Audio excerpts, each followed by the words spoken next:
You're listening to the Voice for Business podcast, episode 76. In today's episode, I'm sharing with you how to create more engagement online. That's coming up next.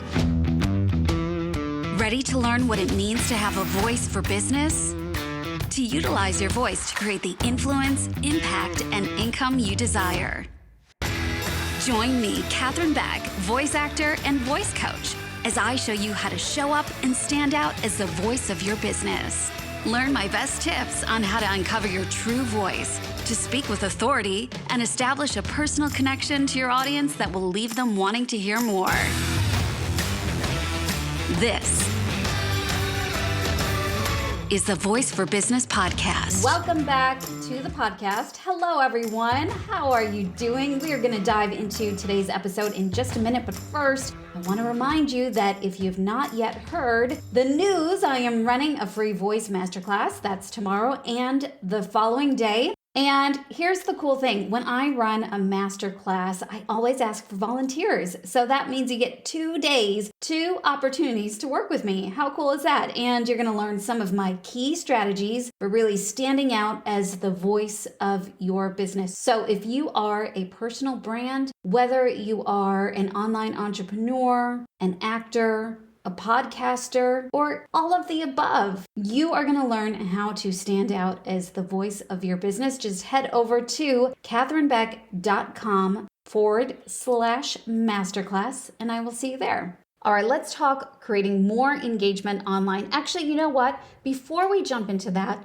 I just got to say, did you have a chance to listen to last week's episode with Courtney Elmer? How good was it? And if you've not yet listened, make sure you go ahead and listen to it.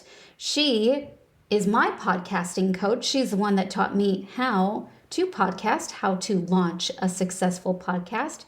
So if you are into podcasting, make sure you check that out. And hey, if you want to learn and hear more about podcasting on this podcast, make sure to let me know. You can either drop me an email or send me a DM over on the Instagrams, and I will make sure to add more episodes about podcasting here for you.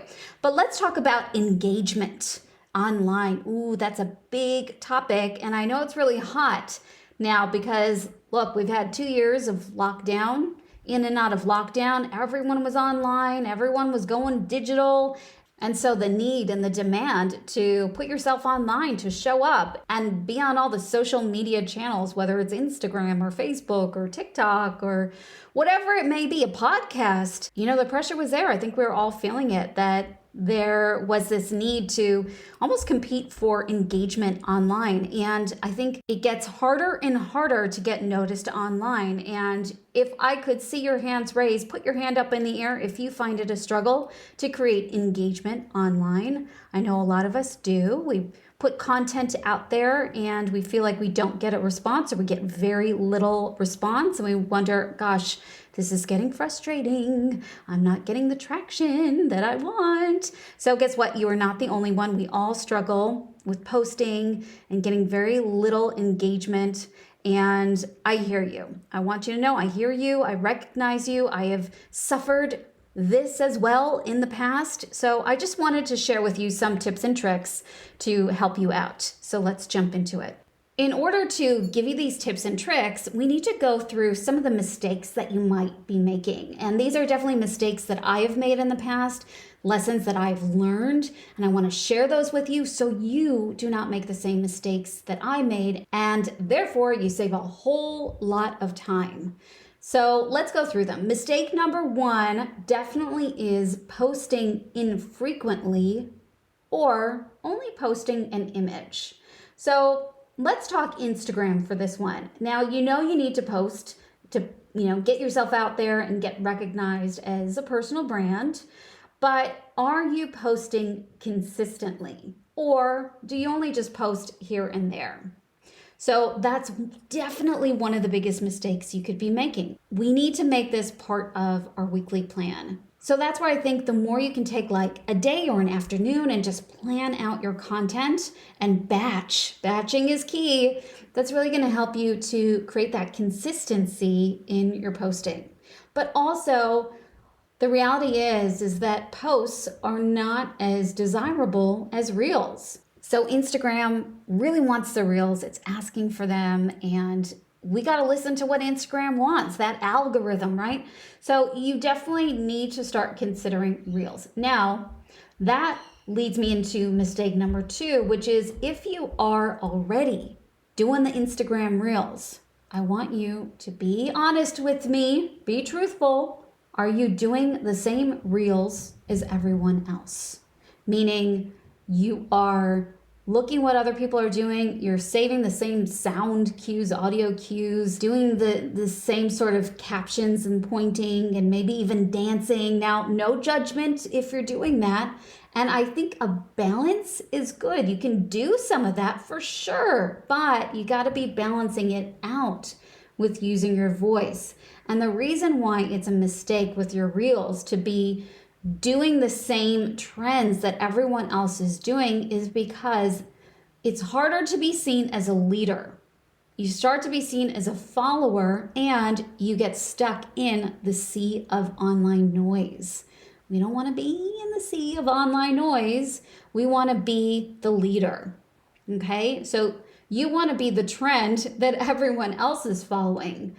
And so I want you to challenge yourself when you're creating content, those reels, that you are thinking outside of the box and you are trying something new that maybe other people might follow. So that's mistake number 2. Now, mistake number 3 is not showing up, meaning you are hesitating to use yourself so we can actually see you and we can actually hear you, hear your voice. So being visible, and that means both visually and audibly. And what that does is it automatically creates authority for you when you are visible. So the second that you start making that a priority, your audience really gets to know, like, and trust you. And that is key for them to want to take that next step and work with you. So you gotta make sure that you're actually being visible and we can see you. Mistake number 4. That is not hitting all the social media channels. So I remember when I first started in the online space, and the advice I was given, which I totally get, is to pick one channel, pick one social media platform. So it could be YouTube, could be Instagram, could be Facebook, could be a podcast. You want to choose one thing and put all of your attention there. Because the theory was back in the day is if you choose 2, 3, 4 different, ways of putting yourself out there, making content, it can spread you out too thin. But these days, it's so much easier to repurpose content that it really is a no-brainer. And I highly recommend being on all the channels.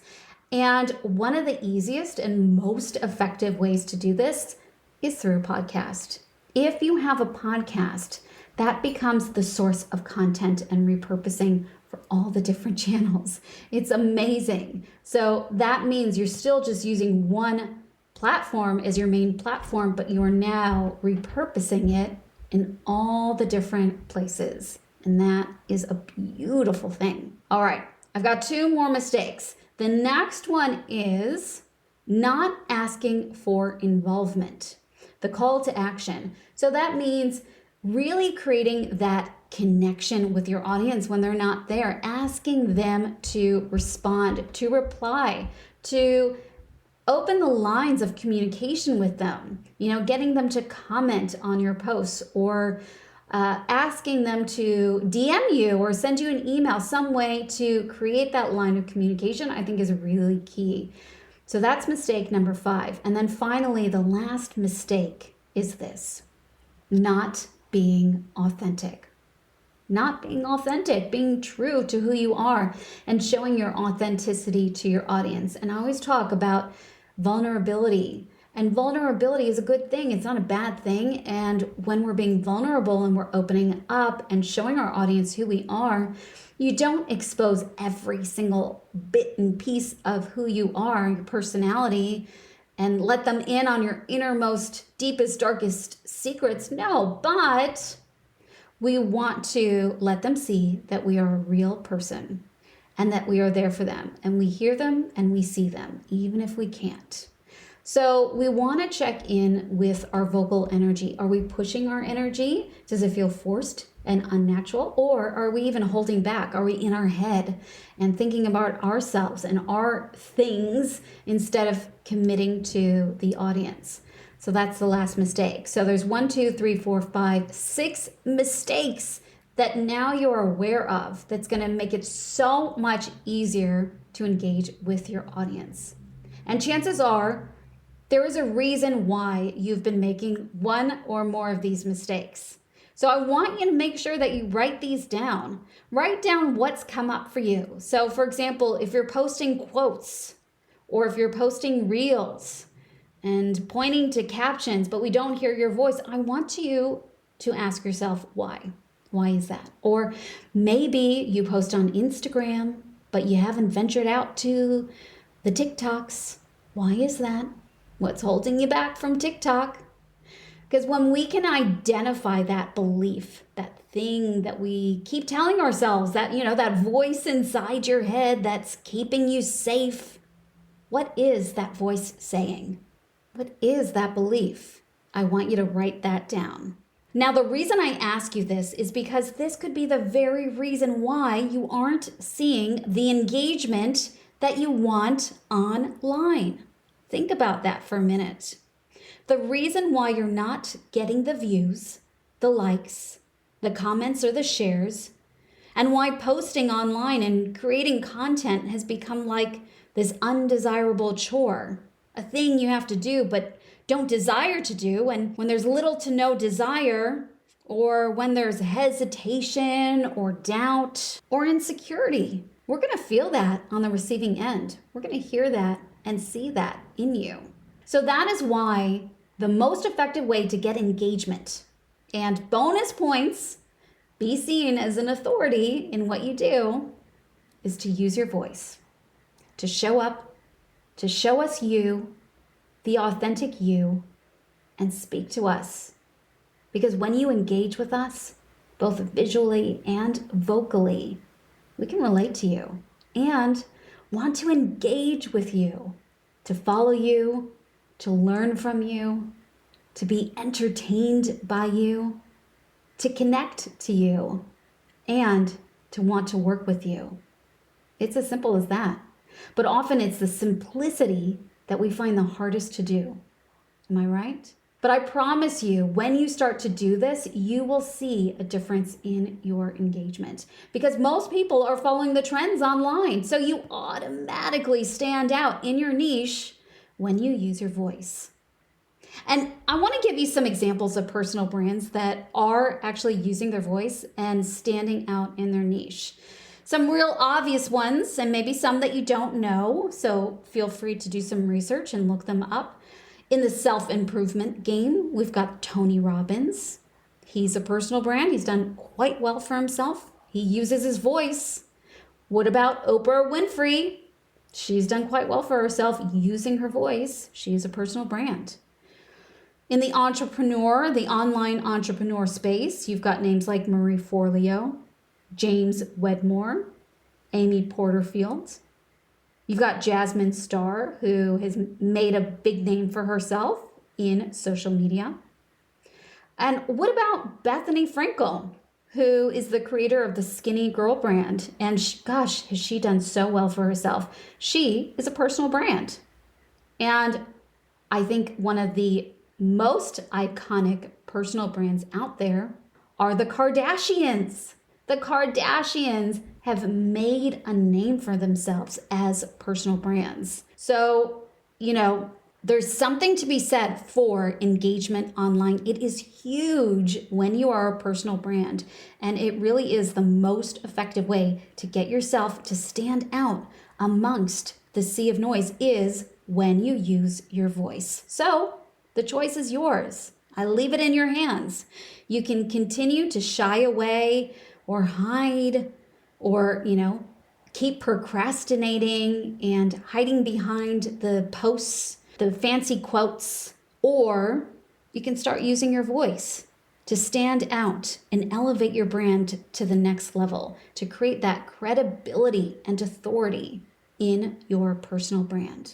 So if you decide to use your voice, by all means tag me, show me on the Instagrams. I always want to see what you're up to. But that is it for today's episode. Thanks for tuning in. And remember, if you want to learn more about how to stand out as the voice of your business, then join me for my free voice masterclass. You got 2 sessions to choose from, tomorrow and the next day. Just head over to katherinebeck.com/masterclass, and I will see you there. And if you've been listening to the podcast and loving what you hear, do me a favor, click the subscribe button if you haven't already done so. Tap those 5 stars and leave a review to let me know what you think of this podcast. And if you do, I'll be featuring you right here on the podcast. So if you're loving this episode, go ahead and leave us a review. And coming up next week on the show, we are talking about how to increase your conversion rate on a webinar. Now make sure to share the show with all your friends, let them know it's coming up next week, and invite them to tune in with you and learn how to show up, speak up, and stand out as the voice of your business. Until then, go on, get out there and use that powerful voice of yours, and I will see you back here next time.